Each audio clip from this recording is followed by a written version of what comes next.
So let's look at one last example here with trig substitutions. This one is a definite integral. So with a definite integral, we do not have to use the triangle to change back to x at the end. Once we get our antiderivative, we just change our limits of integration, plug in the two limits, and subtract. So here in the denominator, we got a 1 minus x squared. That looks like 1 minus sine squared theta. That's the identity it looks like. The ones already match up, so x squared has to be sine squared. That means that x is sine theta. And our dx will be cosine theta d theta.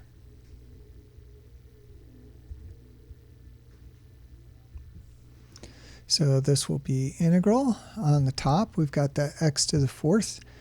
So sine to the fourth of theta. In the denominator, we've got square root 1 minus sine squared.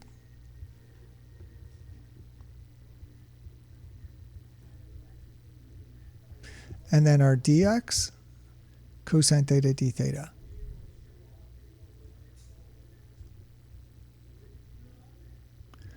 Now, these are x values, x equal 1/2, and we have to find theta that corresponds to it.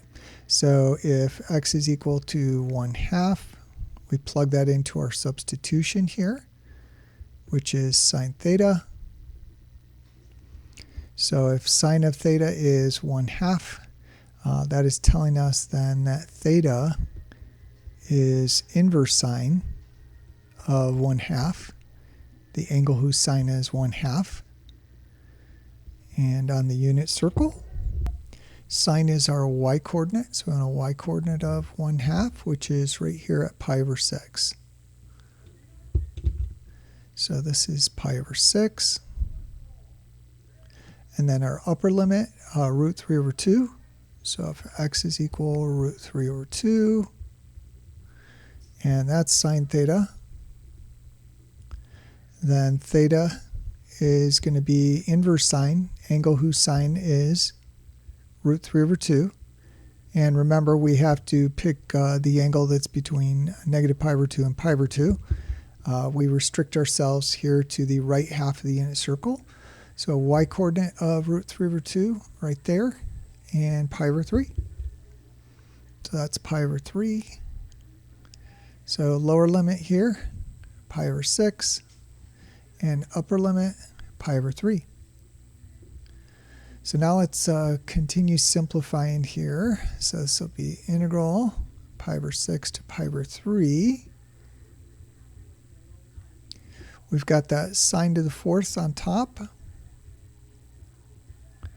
In the denominator, 1 minus sine squared is cosine squared. So we've got root cosine squared theta times cosine theta d theta. So the square root of cosine squared is just cosine, right? Those are going to cancel each other. And then these cosines cancel. So we're just left with sine to the fourth. So this is integral pi over 6 to pi over 3 of sine to the fourth theta d theta. So now we just have to evaluate this trig integral, definite integral here. So remember with even powers on sine here that you write things in terms of the half angle formula. So this is sine squared theta quantity squared. And so this will be definite integral pi over 6 to pi over 3. And then our sine squared, we are going to use the half angle formula right there from the last section. So each one of these sine squareds is going to be a 1/2 1 minus cosine 2 theta. So this will be 1/2 1 minus cosine 2 theta. And that whole thing gets squared.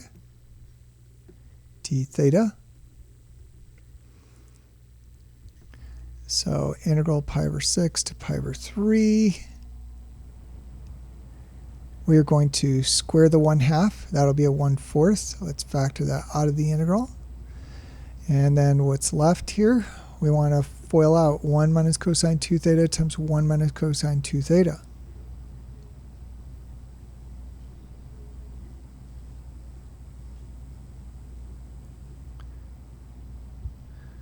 So first terms, 1, outer, negative cosine 2 theta, inner, negative 2 cosine 2 theta, and last terms, plus cosine squared 2 theta.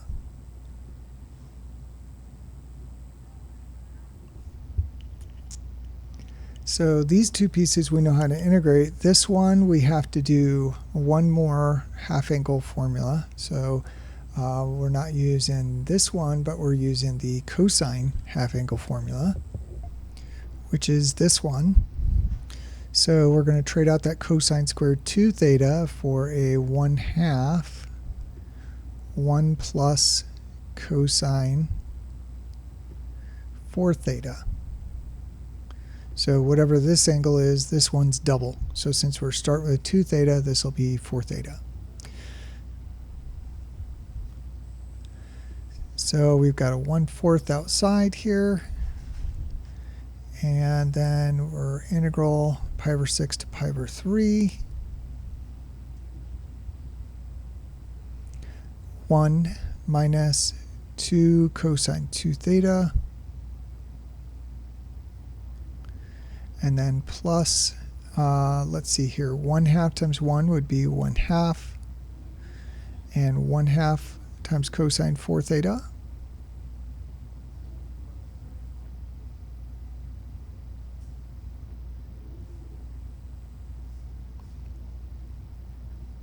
And now we can integrate everything.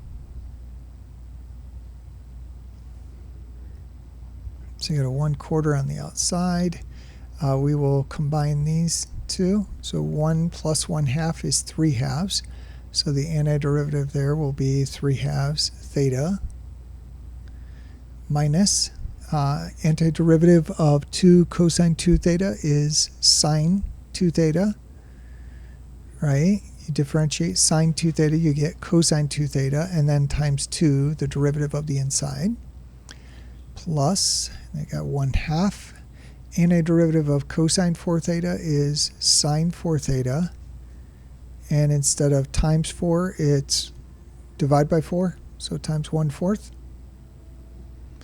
And we evaluate from pi over 6 to pi over 3.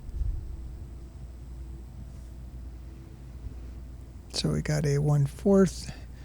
We are plugging in pi over 3 all the way across here. So 3/2 pi over 3 minus sine 2 times pi over 3 plus 1/8, 1/2 times 1/4, sine 4 times pi over 3, and then minus, same thing with pi over 6. So 3/2 times pi over 6 minus sine of 2 pi over 6, which is pi over 3, and then plus 1/8 sine, plug a pi over 6 in here, 4 pi over 6, which is 2 pi over 3.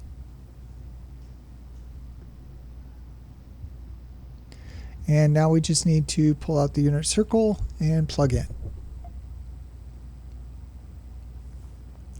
So 1/4. Here these 3's cancel. We've got a pi over 2 there. Minus sine of 2 pi over 3. So here's pi over 3, 2 pi over 3. Sine is root 3 over 2. Y coordinate.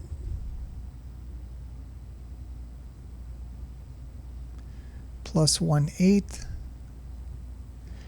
sine 4 pi over 3. So 4 pi over 3 down here. Sine is negative root 3 over 2.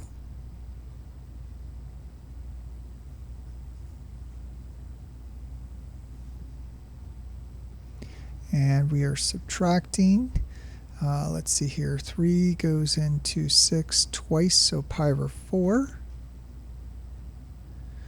minus sine of pi over 3. Pi over 3 here, sine is root 3 over 2,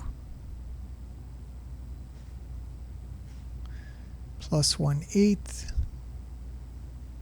and sine of 2 pi over 3, we did that here.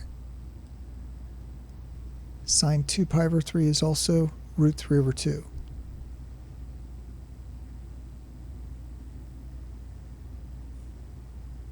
And there's an exact answer.